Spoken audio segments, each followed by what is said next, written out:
Hello, my dear students. How are you doing? I hope you are keeping cool. I'm also cool by the grace of Almighty Allah. Liberty international school কর্তৃক আয়োজিত আমাদের এই online ক্লাসে আমার সকল প্রিয় শিক্ষার্থীদেরকে অভিনন্দন জানাচ্ছি। আজকে আমাদের ক্লাস হবে রাইট ফর্ম অফ ভার্বসের উপরে। কিসের উপরে? Right form of verbs. তাহলে আমরা একটু জেনে নিই আসলে রাইট ফর্ম অফ ভার্বস কি। রাইট ফর্ম অফ ভার্বস হচ্ছে ওই ভার্ব যেগুলো যখন কোনো সেন্টেন্সে সঠিক সময় সঠিক জায়গাতে আমরা যখন কোনো ভার্ব বসাবো তখনই সেটা হবে right form of verbs. That means যে যখন তুমি whenever you will place the right form of verb in the right place, that will be the right form of verbs. ভার্বের সঠিক ফর্মটা সঠিক জায়গাতে বসাই হচ্ছে রাইট ফর্ম অফ ভার্বস। তো right form of verbs basically এটা কিন্তু টেন্সের উপরে ডিপেন্ড করে অনেকটাই, ঠিক আছে? অনেকটাই টেন্সের উপরে ডিপেন্ডস করে। তো আমাদেরকে একটু টেন্স সম্পর্কে ধারণা থাকবে। আর আমি জানি যেহেতু তোমরা ক্লাস 7-এ পড়ছো, ক্লাস 6-এ তোমরা টেন্স সম্পর্কে মোটামুটি একটা ধারণা অর্জন করেছো। আমরা এখন এই টেন্স সম্পর্কে আলোচনা করব না, সরাসরি রাইট ফর্ম অফ ভার্বসে চলে যাব। দেখো রাইট ফর্ম অফ ভার্বসে কি থাকবে, তোমাদের একটা জিনিস মনে রাখবা যে এই যে প্রশ্নে গ্যাপ থাকবে, কখনো কখনো টেবিলে থাকে, টেবিলের ওপরে তোমাদেরকে কিছু ভার্ব দেওয়া থাকে একটা বক্সে, আর ওই ভার্ব থেকে সঠিক ভার্বটা সেন্টেন্সের গ্যাপে সঠিক জায়গাতে বসাটাই হচ্ছে রাইট ফর্ম অফ ভার্ব। আবার কখনো কখনো এমনটা হতে পারে যে তোমাদের একটা এই ধরনের একটা সেন্টেন্স দেওয়া থাকবে, সেন্টেন্স অনেকগুলো প্যাসেজ সেন্টেন্স দেওয়া থাকবে, ওই সেন্টেন্সের মাঝে মাঝে গ্যাপ থাকবে, ওই গ্যাপে তোমাকে একটা ভার্ব ভুল দেওয়া থাকে, ওই ভার্বটা সঠিক করতে হবে। ওকে, এইরকমও থাকতে পারে। তো যাই হোক, আমরা যদি এই রুলসগুলো কিছু জানা থাকে তাহলে অবশ্যই এটা আমরা এই গ্যাপগুলো বা টেবিল থেকে ওই বক্স থেকে কোনো ভার্ব নিয়ে এসে পূরণ করতে পারবো বা করতে সক্ষম হব। তাহলে এখন যাও আমরা চলে যাই, let's get started the new topics right form of verb. Okay, এখন তুমি একটা জিনিস মনে রাখবা, আমরা কি করবো, সর্বপ্রথমে একটা সেন্টেন্স লেখা আছে, ওই সেন্টেন্সে চলে যাবো। যখনই কোনো সেন্টেন্সে এই শব্দগুলো লেখা থাকবে কি, always, regularly, generally, sometimes, often, daily, occasionally, usually, normally, এই শব্দগুলোর যে কোনো যখন একটা পাও তখনই তুমি কি করবা, ওটা প্রেজেন্ট টেন্স হবে। ওই সেন্টেন্সে কি হবে, sentence will be in the present tense. এখন তুমি চলে যাও, যখন দেখো একটা সেন্টেন্স আছে every day, every day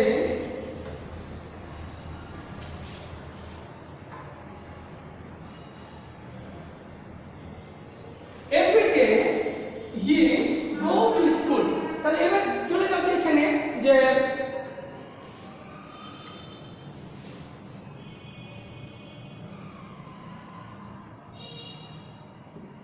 everyday এই শব্দগুলো আছে কিনা, তাহলে দেখো always, regularly, generally, everyday, sometimes, often, daily, occasionally, usually, normally, এই শব্দগুলো যে কোনো একটা যখন আমি পাবো তখন প্রেজেন্ট টেন্স হবে। এখন আমরা চলে যাই যে এই শব্দগুলো দেখো আছে কিনা, যে এভরিডে, আমরা আছে না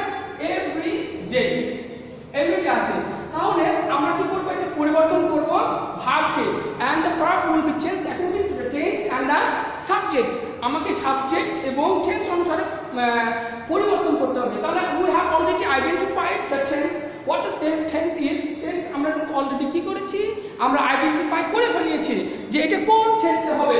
আমরা জানি যে এটা প্রেজেন্ট টেন্সে হবে। তাহলে প্রেজেন্ট টেন্স, এখন তুমি বলতে পারো যে ভার্ব তো প্রেজেন্টই আছে, তাই না? প্রেজেন্ট টেন্স যেগুলো আইডেন্টিফাই করেছি তখন ভার্ব তো প্রেজেন্ট ফর্মে আছে, তাহলে আমরা কি পরিবর্তন করবো। কিন্তু আমাদের একটা জিনিস জানা আছে, যখন সেন্টেন্সে subject third person singular number হয় তখন আমরা কি করি, তখন ভার্বের পরে এস বা ইএস যোগ করি। এখন থার্ড পারসন সিঙ্গুলার বলতে গেলে আমরা কি বুঝাই, থার্ড পারসন সিঙ্গুলার বলতে গেলে তুমি একটা জিনিস মনে রাখবা যে ইট দিস আর সিঙ্গুলার নাউন, সিঙ্গুলার নাউন যখন হবে এই তিনটা it this singular noun, he she, এই চারটা যখন হবে তখনই তুমি জানবা যে অপরে হি এস বা ইএস যোগ করতে হবে। তাহলে দেখো আছে কি, হি আছে না, আছে, তাহলে ইট দিস সিঙ্গুলার নাউন আর একটা কি হচ্ছে হি শি, এই যখন এই কয়েকটা জিনিস পাবা সাবজেক্ট হিসাবে তখন আমাদেরকে ভার্বের পরে এস বা ইএস যোগ করতে হবে। তাহলে এই সেন্টেন্সে এই বইয়ের ক্ষেত্রে আমাকে কি করতে হবে, ইএস যোগ করতে হবে, তাহলে সেন্টেন্সে হবে গোস। আচ্ছা ইএস কখন করতে হবে সেটা আমরা জানি, যখন কোনো ভার্বের শেষের অক্ষরটা, whenever the last word of any verb will be s c h s h o and x, ঠিক আছে, s c h s h o x, এই কয়েকটা যে কোনো একটা হয় তখন তোমাকে কি করতে হবে, যোগ করতে হবে যে es, কি যোগ করতে হবে, es। আমরা এখন দেখো এই যে শেষে যে অক্ষরটা ও আছে না, ও আছে, এই যে আমাদের ও আছে ও, তাহলে আমাকে এখন যোগ করতে হবে es, তাহলে সেন্টেন্সটা কি হবে, every day he goes to school, every day he goes to school, বুঝা গেছে। এবার second one, now at this moment, at this time যদি থাকে, যখন কোনো সেন্টেন্সে whenever you will get in any sentence, now at this moment, at this time, the sentence will be in the present continuous tense structure, the sentence will be in the form or in the structure of present continuous tense, এর স্ট্রাকচারে তোমাকে এটা করতে হবে। তাহলে আমরা জানি present continuous টেন্সের structure হচ্ছে সাবজেক্ট কি, subject plus VING plus subject plus am is আর VING তারপরে পরের অংশ, ঠিক আছে, বসে যাবে।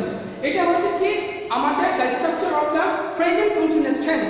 তাহলে আমি সহজে জানব কি, now at this time, at this moment যদি থাকে কোনো সেন্টেন্সে, তাহলে আমাকে ওটা প্রেজেন্ট কন্টিনিউয়াস টেন্সের স্ট্রাকচার করতে হয়। আর প্রেজেন্ট কন্টিনিউয়াস টেন্সের স্ট্রাকচার হচ্ছে subject plus am is are, আর প্লাস ভার্বের পরে কিন্তু আমাকে কি করতে হবে, যোগ করতে হবে, we have to add ing at the last of the main verb, ভার্বের পরে আমাকে যোগ করতে হবে। কন্টিনিউয়াস মানে হচ্ছে ing যোগ, যে কন্টিনিউয়াস হবে, প্রেজেন্ট কন্টিনিউয়াস হোক, প্রেজেন্ট পারফেক্ট হোক, পাস্ট হোক, যাই হোক, যখন কন্টিনিউয়াস হবে আমাকে ing যোগ করতে হবে। তাহলে ing যোগ করলাম, তাহলে আমাকে সেন্টেন্সটা কি হবে, আমাকে now I drink water, now I drink water এখানে আছে। তো আমাকে সেন্টেন্সটা সঠিকভাবে করে আমাকে কি হবে, now I am। আচ্ছা am আমরা জানি am I এর first person, second person, third person এবং পারসন তিনটা তো তোমরা শিখেছো। তাহলে ফার্স্ট পারসনের পরে I, third person singular number যদি হয় এগুলোর পরে বসবে is, এবং আর বাকি সব ক্ষেত্রে সেকেন্ড পারসন প্লুরাল হলে বসবে আর। যেহেতু ফার্স্ট পারসন I am বসেছে drink,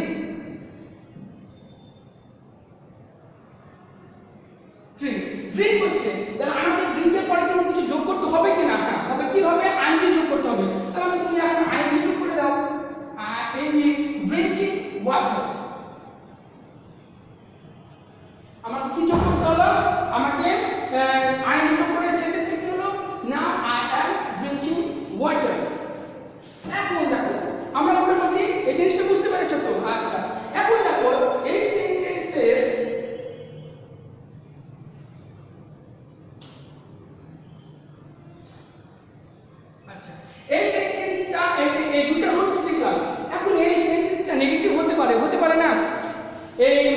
present indefinite tense negative হতে পারে না, নেগেটিভ অ্যাফার্মেটিভ, এটা অ্যাফার্মেটিভ আছে, নেগেটিভ ইন্টারোগেটিভ হতে পারে। তাহলে আমরা কি করব, আজকে আমরা শিখে নেব যে আসলে নেগেটিভ হলে আমরা কি করতে পারি। নেগেটিভ একেবারে সোজা, যখন নেগেটিভ, নেগেটিভ মানে হচ্ছে নট, নেগেটিভ মানে হচ্ছে নট। তো একটা জিনিস মনে রাখবা, কখনোই কোনো সেন্টেন্সে নট একা আসতে পারে না। Not never comes alone in any kind of sentence. তাহলে কি আছে, of course you have to take an auxiliary verb before not.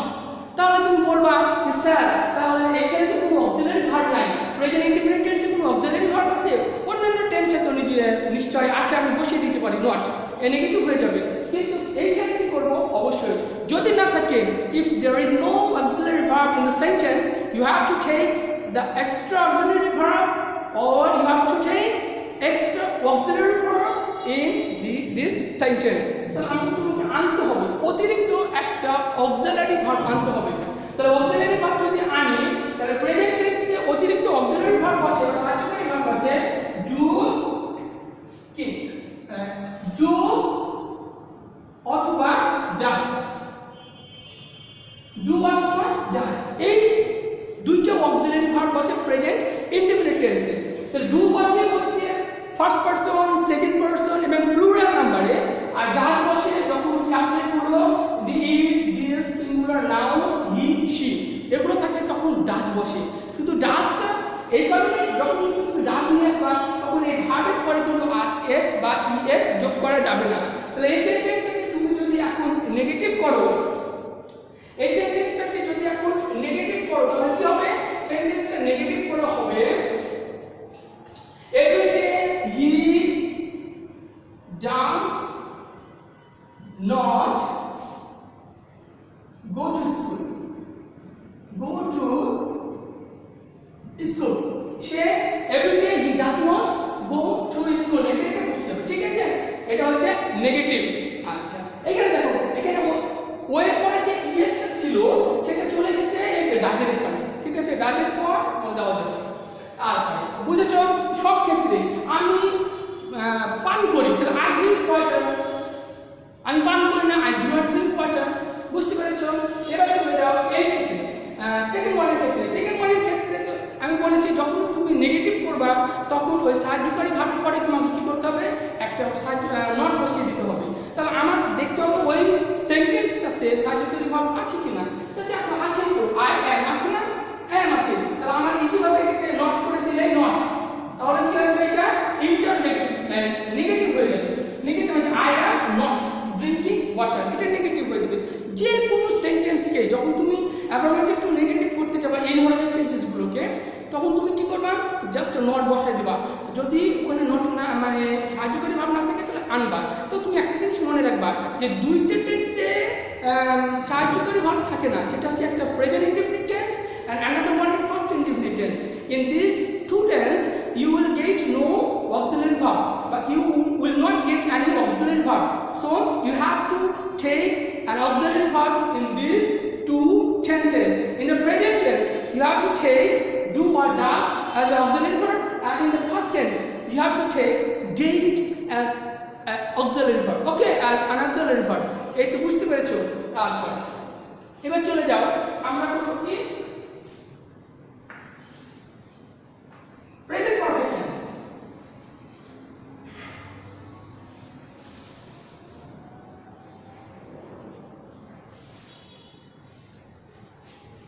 যখন কোন সেন্টেন্সে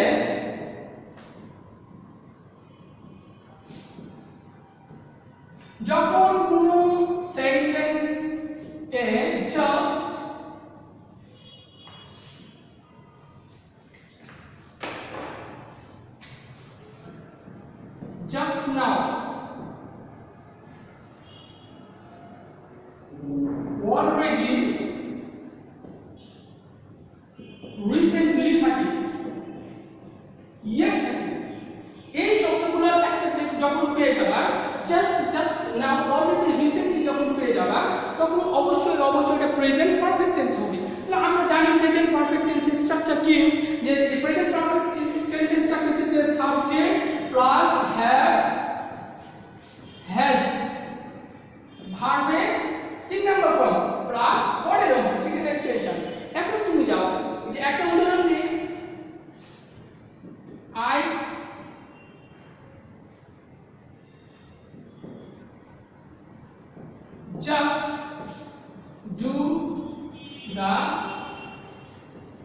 ওয়ার্ক। ঠিক আছে, তাহলে এখন আমাকে কি করতে হবে? দেখো I just do the work, আমি কাজটা এইমাত্র করেছি। আমাকে দুটো জিনিস করতে হবে, জাস্ট আছে না, জাস্ট নাম হয়েছে জাস্ট, তখন আমাকে কি করতে হবে? আমাকে এটা প্রেজেন্ট পারফেক্ট টেন্স ধরে নিতে হবে, কারণ আমি জানি যে যখনই কোনো সেন্টেন্সে প্রেজেন্ট পারফেক্ট টেন্সের symbol that is just now, already, recently, yet এগুলো থাকবে তখন প্রেজেন্ট পারফেক্ট টেন্স হবে। আমি ধরে নিয়েছি এটা প্রেজেন্ট পারফেক্ট টেন্স, আমি বুঝতে পারছি I have already identified the what the sentence, what the tense is. তাহলে এখন আমি তবে স্ট্রাকচারটাও জানা আছে, বসিয়ে দাও। তাহলে এখন আমার অ্যানসারটা হবে the answer will be I have just done the work. Isn't it easy? তাহলে আমরা জানলাম I have just done the work। এই যে ভার্বের সব সময় পারফেক্ট মানে হচ্ছে সব সময় ভার্বের পাস্ট পার্টিসিপল ফর্ম। ওকে, আচ্ছা এই সেন্টেন্সটাকে আমি নেগেটিভ করতে পারবো না? অবশ্যই পারবো। এটাকে নেগেটিভ করার জন্য I have not, আমি আগে বলেছি নেগেটিভ মানে হচ্ছে সাহায্যকারী ভার্বের পরে নট, তা I have not কিছু বলতে I have not just done the work yet, তখন yet। এবার চলে যাও present perfect continuous। present perfect continuous এ মনে রাখবা দিন তারিখ সময় উল্লেখ থাকবে। কি থাকবে? দিন তারিখ সময় উল্লেখ থাকবে। যখনই কোনো সেন্টেন্সে দিন তারিখ সময় উল্লেখ থাকবে, দিন তারিখ সময় উল্লেখ থাকবে তখনই সেটা হবে প্রেজেন্ট পারফেক্ট টেন্স। তাহলে আমি কিভাবে বুঝবো? দিন তারিখ তো বুঝো, সিন্স বা ফর উল্লেখ থাকবে, সিন্স বা ফর উল্লেখ থাকবে, তখনই তুমি বুঝতে পারবা যে এটা প্রেজেন্ট পারফেক্ট টেন্সে হবে। যেমন দেখো I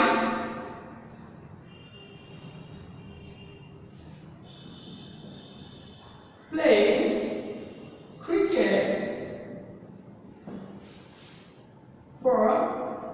for 3 hours, for 3 hours। আচ্ছা এখন আমি বুঝবো কিভাবে যে এটা কি হবে? বোঝার জন্য একটাই, যে যখন কোনো সেন্টেন্সে দিন তারিখ সময় উল্লেখ থাকবে তখনই সেটা কি হবে? প্রেজেন্ট পারফেক্ট কন্টিনিউয়াস টেন্স হবে। তাহলে প্রেজেন্ট পারফেক্ট কন্টিনিউয়াস টেন্স আমি বুঝে দিচ্ছি যে এখানে দেখো যে for 3 hours আছে না, দিন তারিখ সময় উল্লেখ আছে না, সময় উল্লেখ আছে, এই যে এই টাইম, এই যে টাইম, এই টাইম উল্লেখ আছে। তখন আমার কি করতে হবে? বা স্ট্রাকচারে চলে যাও। আমি বুঝে নিচ্ছি এটা প্রেজেন্ট পারফেক্ট টেন্স স্ট্রাকচার হচ্ছে সাবজেক্ট প্লাস হ্যাভ বিন অথবা হ্যাড বিন। কন্টিনিউয়াস মানে আমি বলেছিলাম আইএনজি যুক্ত পরের অংশ। ওকে, কন্টিনিউয়াস মানে আইএনজি যুক্ত। তাহলে এবার সেন্টেন্স চলে যাও, I have been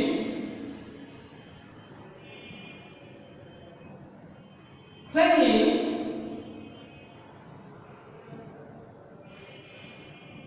cricket for 3 hours।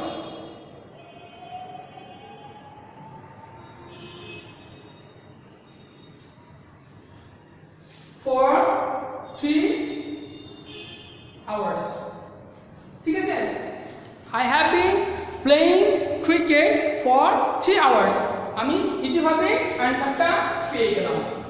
ওকে, এটাকে যখন নেগেটিভ করবা, whenever you will turn this sentence or make this sentence negative, তখন তুমি কি করবা? নটটা কোথায় বসাবা? where will you place not? কোথায় বসাবা? তুমি অবশ্যই মনে রাখবা যে যেটা মেইন অক্সিলারি ভার্ব আছে তার পরে কিন্তু নট বসাতে হবে। তাহলে কি হবে? I have not been, I have been not playing হবে না, I have not been playing। নটটা কোথায় বসবে? এইখানে বসবে। বুঝতে পেরেছি? হ্যাঁ, তাহলে আজকে আমরা শিখলাম যে present continuous tense, present indefinite tense, present continuous, present perfect আর প্রেজেন্ট পারফেক্ট কন্টিনিউয়াস। এই চারটা শিখলাম। এই চারটা তোমরা খুব ভালোভাবে দেখবা। অবশ্যই তোমরা এই রাইট ফর্ম অফ ভার্বটাকে খুব ভালোভাবে করে নিবা, মুখস্থ করে নিবা, কারণ হচ্ছে এটা পরীক্ষাতে আসবে। Thank you very much.